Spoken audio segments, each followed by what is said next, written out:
Setelah mereka masuk tenda dan teman yang lainnya yaitu Anwar, Bara, Fari, dan Piki pun gue suruh mereka buat tidur ya, karena kasihan lah mereka belum pada tidur. Sedangkan gue yang udah tidur kurang lebih 2 jam lah. Akhirnya gue dan Adi mutusin buat duduk dan jaga di tenda cewek. Pas di tenda gue langsung nanya ke si Nopia, "Nop, lu gak apa-apa kan?" Terus si Nopia bilang, "Gue gak apa-apa kok, gue cuman ya kedinginan doang." Gue bilang lagi ke si Nopia, "Ya udah, lu tidur aja Gi. Nanti lu besok mau ikut ke puncak atau enggak?" Si Nopia bilang, katanya dia pengen tetap lanjut buat besok summit. Gue pun terus nanya ke si Bulan, "Bulan, gimana keadaan lu? Udah baik-baik? Udah mendingan?" Si Bulan bilang, "Udah kok, alhamdulillah gue baik-baik aja. Udah mendingan." Terus gue bilang lagi ke dia, "Lan, lu gak usah ikut ke puncak ya. Kita semua khawatir, terus takut nanti lu kenapa-napa di jalan." Si Bulan malah bilang kayak gini, "Gak mau ah, gue pengen ke puncak, gue pengen tetap summit." Dan dia maksa karena dia baru nyoba ke Ciremai. Ya udahlah, karena gue juga nggak enak kalau maksa-maksa dia buat nggak summit nanti besok. Akhirnya kesepakatan bersama mutusin buat summit dan menuruti apa keinginannya.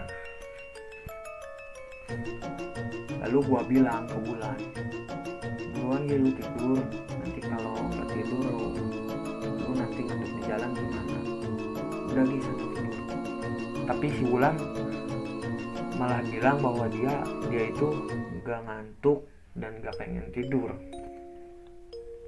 Anehnya, sehabis dia bilang nggak mau tidur, dia langsung orang kayak ngantuk dan langsung nundukin kepalanya, lalu merem.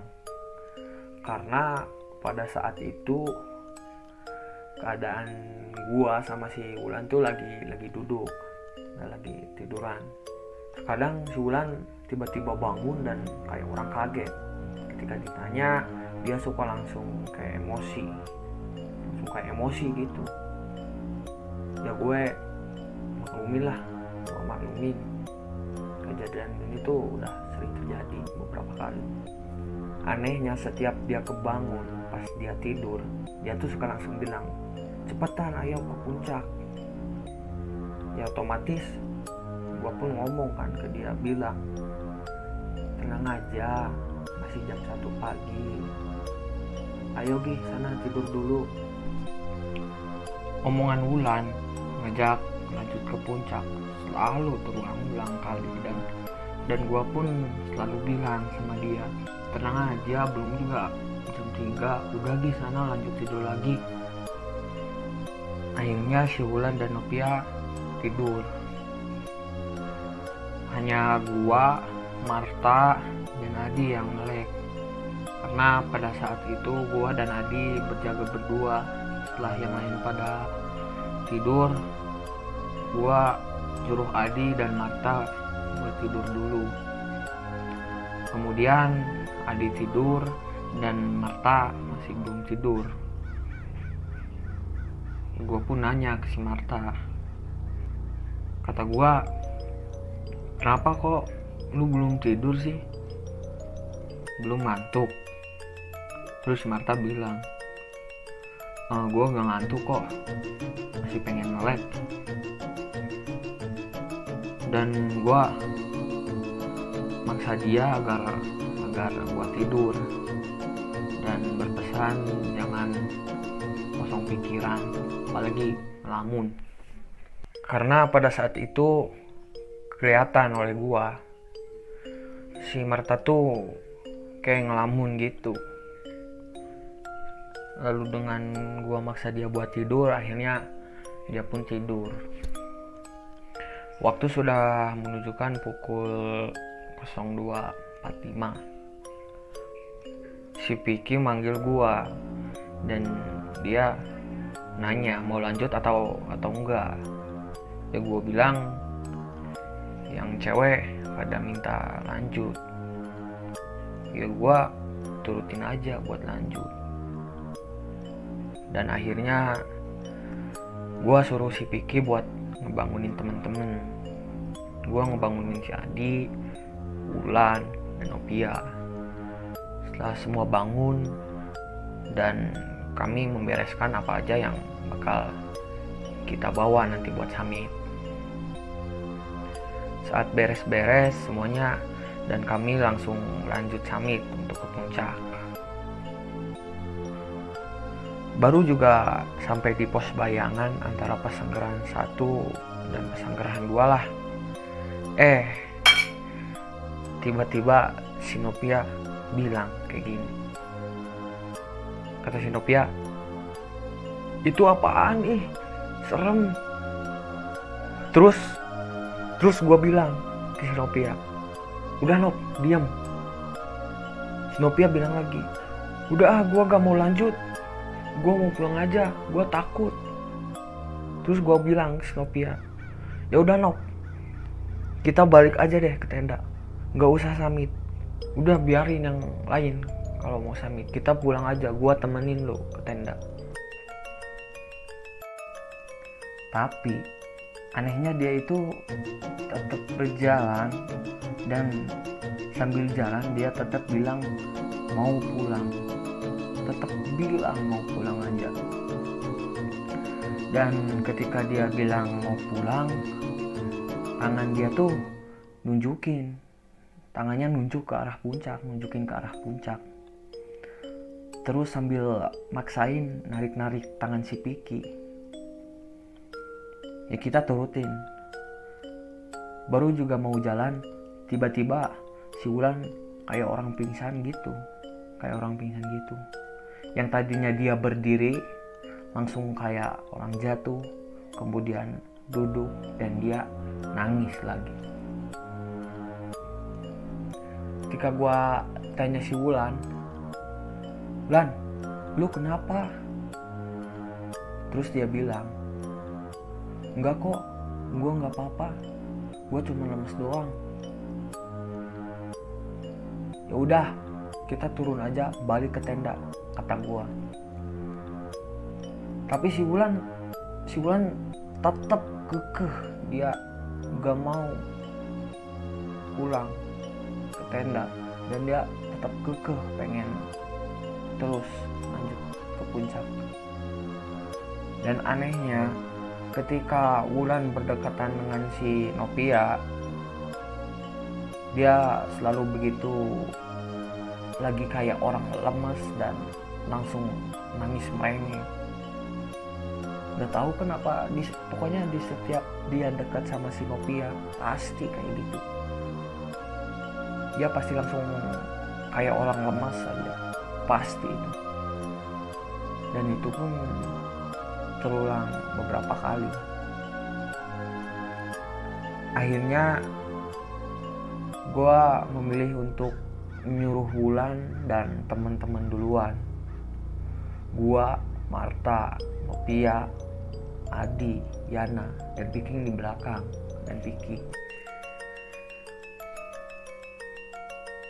Wulan dan lainnya pun udah berjalan duluan. Dan Nopia mulai bilang lagi, "Ayo pulang aja." Tapi anehnya dia selalu nunjukin ke arah jalan menuju puncak. Dia selalu menuju ke arah jalan puncak. Karena saat itu posisi gua udah tahu bahwa Nopia sedang dirasuki si nenek-nenek. Udah kelihatan ada dari cara dia ngomong, dari raut mukanya, dari senyumannya. Udah kayak nenek-nenek pengemudi Gunung Ciremai. Ketika itu berjalan sebentar, terus gua nyuruh break dulu karena gue ngeliat di belakang ada yang mau summit juga. Terus gue samperin dan nanyain ke rombongan itu, "Bang, dari mana bang?" Terus si orang-orang itu ada yang bilang, "Dari Cirebon mas." Gue langsung bilang pelan-pelan dan nanyain, "Ada yang bisa nggak?" Dengan posisi itu si abang tuh udah ngerti apa yang gue omongin, apa yang gue maksud tuh udah ngerti. Terus dia bilang, "Ada tuh mas yang di belakang." Dia pun manggil temannya yang di belakang itu. Saat temannya itu datang dan nanyain ke gua, "Ada apa mas?" Lalu gua bilang kayak gini, "Ini mas, teman saya cewek ada yang kerasukan nenek-nenek penunggu cermai." Dan oleh si abang itu mau disamperin, lalu gua bilang, "Itu bang, dia si Novia." Waktu itu kita sebut aja lah namanya si abang. Dia langsung berinteraksi dan pertamanya dia tanya ke si Novia, "Kamu siapa?" Tapi si Novia itu nggak menjawab apa-apa, dia cuma diem. Terus mandangin si abang-abang itu, terus dia cuma ngasih senyuman, nggak ngeluarin omongan apa-apa, diem aja. Lalu si abang itu pun ngebacain ayat-ayat suci Al-Quran dan sambil dipegang tuh kepala si Novia. Sampai si Novia itu menangis, rengik. Ya kalian pasti tahu lah gimana sih kalau orang kesurupan. Kalian juga pasti tahu lah. Sampai ketika sesosok si nenek-nenek itu keluar dari tubuh Novia dan hampir mau masuk ke tubuh Marta. Karena dia bisa ngelihat, dia langsung bilang, "Nggak mau." Pada saat itu posisi Marta lagi berdekatan sama gua. Si Marta malah mencekik leher gua dengan kenceng banget, beda kayak biasanya. Ya gue bilang, "Marta, lu kenapa? Lepasin dong, ini sakit." Dan ketika dia ngelepas cekikannya, dia pun menangis dan bilang enggak mau. Dan dia bilang katanya si nenek-nenek itu maksa terus pengen masuk ke tubuhnya si Marta. Tapi si Marta menolaknya dan disuruh jangan kebanyakan ngelamun sampai kosong pikiran. Akhirnya setelah selesai, si abang itu pun meminta air putih untuk dikasih doa dan bacaan ayat Al-Quran, lalu buat dibasuh ke Novia dan dikasih minum. Alhamdulillah si Novia pun membaik, dan ketika si abang coba tanya kepada Novia, dia pun menjawab beda dari sebelumnya yang hanya memberikan senyuman saat ditanya. Si abang yang tadi bilang katanya bahwa dari tadi mulai mau summit juga, ruh asli Novia itu nggak ada. Yang ada itu raganya saja. Yang ada cuma raganya doang. Dan yang dari tadi bareng itu adalah si Novia yang dirasuki nenek-nenek. Ya otomatis bulu kuduk gua merinding dong pas gua tahu keadaan yang aslinya kayak gimana. Terus gue bilang ke si abang itu, "Sebenarnya bang, saya udah sering kesini karena saya orang lokal di sini. Cuman baru kali ini nih ngalamin hal seperti ini. Saya juga kaget bang." Si abang itu pun nanya lagi ke si Novia, gimana, mau lanjut apa mau turun. Karena dia udah sadar, dia bilang lanjut. Ya udah, akhirnya lanjutlah, dan si abang bersama rombongannya itu pun ikut di belakang karena takut ya kejadian lagi lah yang kayak tadi. Setelah sampai di Pasanggerahan, anehnya kan si abang itu megang lonceng kerenceng ya, biasa para pendaki. Tapi si Nopia malah bilang ke si abang itu takut sama loncengnya yang dipegang sama si abang itu. Dan si abang bilang, nggak apa-apa kok, ini cuman lonceng doang. Lalu si abang itu pun ya memotivasi Nopia dan bilang kayak gini ke si Nopia, pengen ke puncak Ciremai kan? Ya udah, ayo nanti kita ngopi bareng deh di atas. Akhirnya kita pun melanjutkan perjalanan. Ketika di pos bayangan sebelum posang yang roboh, Wulan, Anwar, Farid, dan Dandi sedang break.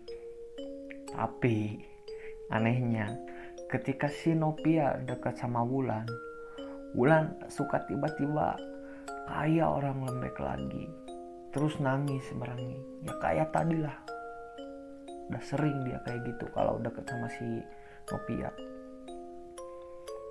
Si abang yang dari Cirebon itu pun ya otomatis langsung nyamperin si Wulan. Dan saat ditanya, dia malah nangis coba. Setelah itu ya alhamdulillah kondisi Wulan dan si Nopia pun membaik. Akhirnya kita melanjutkan perjalanan ke puncak karena dengan adanya halangan tadi di perjalanan. Ya walaupun kita gagal buat mendapatkan sunrise. Singkat cerita, ketika kita semua sudah turun dari puncak dan sampai di rumah gua, si Anwar bilang, si Wulan itu pas di sana kayak orang lemes banget, nggak punya tenaga. Pas lagi deket si Nopi, dia tuh kenapa coba tadinya? Karena dia bilang kayak gini nih, dia bilang lembek tak bertulang. Dan mungkin itu cerita kisah mistis teman gua yang dia alamin sewaktu dia mendaki ke Gunung Ciremai. Dan gua minta maaf kalau ada omongan gue yang salah atau ucapan gue yang salah. Dan pesan dari gue mengambil pengalaman kejadian mistis ini buat kalian yang suka mendaki gunung, ingat, terutama jaga sikap dan jaga omongan. Jangan seenaknya bicara sembarangan. Kalian tuh harus sopan, jaga etika, sopan santun, itu harus selalu. Kita juga harus mempersiapkan fisik dan mental yang kuat, karena kita gak tahu apa yang bakal terjadi ketika kita melakukan pendakian nanti. Berpikirlah positif dan jaga pikiran ketika melakukan pendakian. Sekian saran dari gua. Terima kasih.